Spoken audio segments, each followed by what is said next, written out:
نعوذ باللہ، وہ دوائی تھی، زہر نہیں تھا۔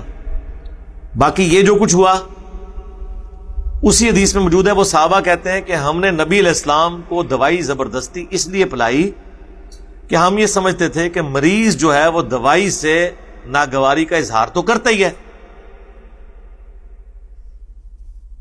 وہ اس کو نبی اسلام کے حکم کے طور پہ نہیں لے رہے تھے بلکہ ایک عام مریض کی طرح ٹریٹ کر رہے تھے، کیونکہ اس زمانے میں تو وہ والے عقیدے نہیں تھے جو آج کل ہیں۔ وہ تو نبی اسلام کو بھی انسان ہی مانتے تھے کہ بشری تقاضے تو حضور کے ساتھ بھی لگے ہوئے۔ کیا آپ کو جب زخم لگا ہے تو آپ کا خون نہیں نکلا؟ نکلا ہے نا۔ آپ کو جب غم پہنچا ہے تو آپ کے آنسو نہیں نکلے ہیں نا۔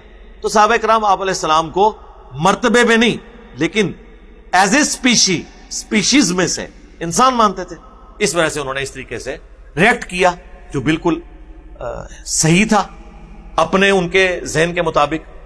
وہ تو جب بعد میں نبی علیہ السلام کو افاقہ ہوا یا آپ بیدار ہوئے تو آپ نے فرمایا کہ جب میں نے منع کیا تھا تو تم نے یہ حرکت کیوں کی؟ بتاؤں کہ اگر دوا میں شفا ہوتی تو نبی انکار کیوں کرتا؟ جی اوکے، وہ رسول جس نے علاج کا حکم دیا ہے کہ اگر تم بیمار ہو تو پہلے اپنے علاج کا بندوبست کرو، اپنے معالج کا بندوبست کرو۔ امیر المومنین کے سر پہ ضرب لگی ہے۔ آج وہ علی جو کائنات کے امور پہ قادر ہے، وہ امیر المومنین مولا امام حسن سے کہتے ہیں کہ جراح کو بلاؤ، اس کو بلاؤ جو زخم ٹھیک کرتا ہے۔ تاریخوں نے لکھا ہے کہ جراح کو بلایا گیا، طبیب کو بلایا گیا، طبیب نے آ کے مولا علی کے سر کے زخم کو دیکھا۔ اب میرا سوال ہے کہ وہ علی جو زمین پہ بیٹھ کے آسمان کے رستے جانتا ہے، بلکہ میں اور آسان کروں، جس کا بیٹے کا جھولا فطرس کو پر دیتا ہے، صاحب کیا بات ہے قبلہ، جس کے بیٹے کا جھولا فطرس جیسے فرشتے کو پر دیتا ہے، وہ علی اپنا زخم حکیم کو کیوں دکھا رہا؟ علی آخری وقت میں بھی سنت دے رہے تھے کہ کل کو کوئی میرا شیعہ علاج سے اس لیے محروم نہ رہے کہ علاج کیوں کروائیں۔ علی نے ہمیں طور اور طریقہ دیا، امیر المومنین نے ہمیں سکھایا کہ زندگی میں جب مشکل اور مصیبت ہو یا بیماری ہو تو اپنا وقت میں گزارا کیسے کرنا۔ اب وہ رسول جو علاج کا حکم دیتا ہے، صحیح بخاری کہتی ہے کہ اس کو دوا پلائی جا رہی تھی، وہ انکار کر رہے تھے۔ اب میرا اگلا سوال، رسالت مآب کی قبر مبارک آج بھی کہاں ہے؟ رسول کی ایک زوجہ کے حجرے میں، کہتے ہیں رسول اسی حجرے میں زیادہ وقت گزارتے تھے، تو اسی حجرے میں رسول رہتے تھے۔ رسول اللہ کو آخری ایام میں اس حجرے میں کیوں رکھا گیا تھا؟ رسالت مآب صلی اللہ علیہ وآلہ وسلم کے آخری ایک حدیث بڑی مشہور حدیث ہے جس سے تمام اہل سنت اکابرین نے انکار نہیں کیا۔ اس حدیث کو کہا جاتا ہے حدیث کرتاس۔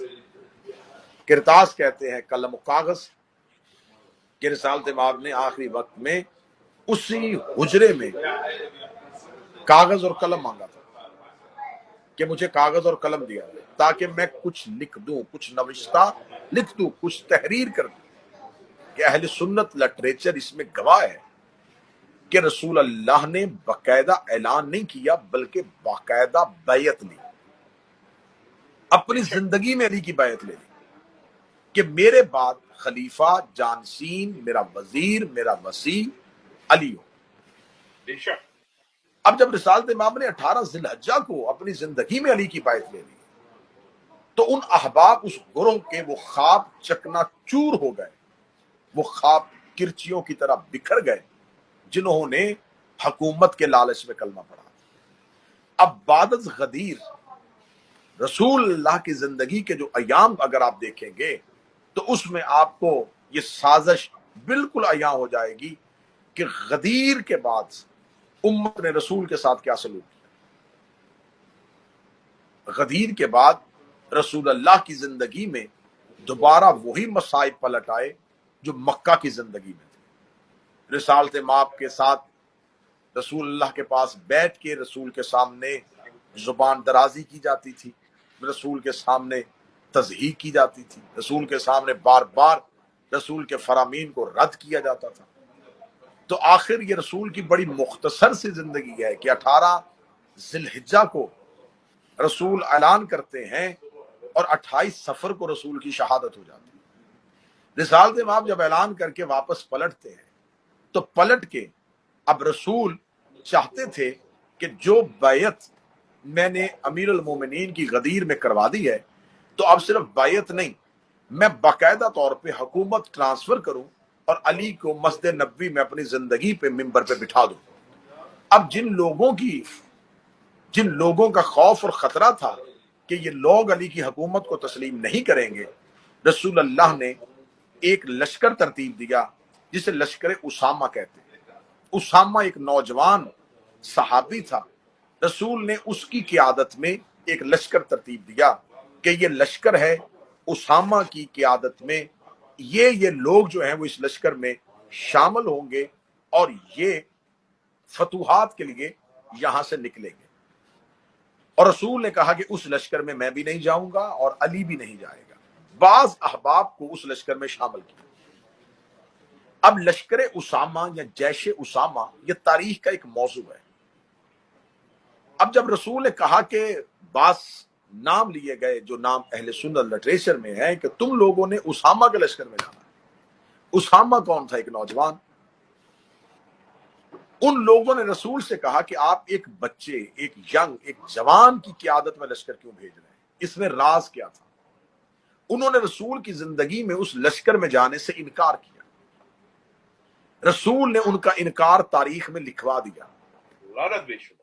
رسول اللہ نے یہ انکار کیوں لکھوایا؟ اس وجہ سے لکھوایا کہ آج میری زندگی میں جو میرے بنائے ہوئے نوجوان سردار کے لشکر میں نہیں جاتے، کل کو وہ یہ کہہ کے علی کی حکومت کا انکار نہ کریں کہ علی نوجوان ہے، بے شک۔ کہ اگر آپ کل کو یہ کہہ کے امیر المومنین کی حکومت کا انکار کریں گے کہ علی تو جوان تھا تو اس لیے ہم نے علی کی سربراہی کو تسلیم نہیں کیا، تو رسول تو اپنی زندگی میں اسامہ کو بھی بنا رہے تھے کہ تم اسامہ کے لشکر میں چلے جاؤ۔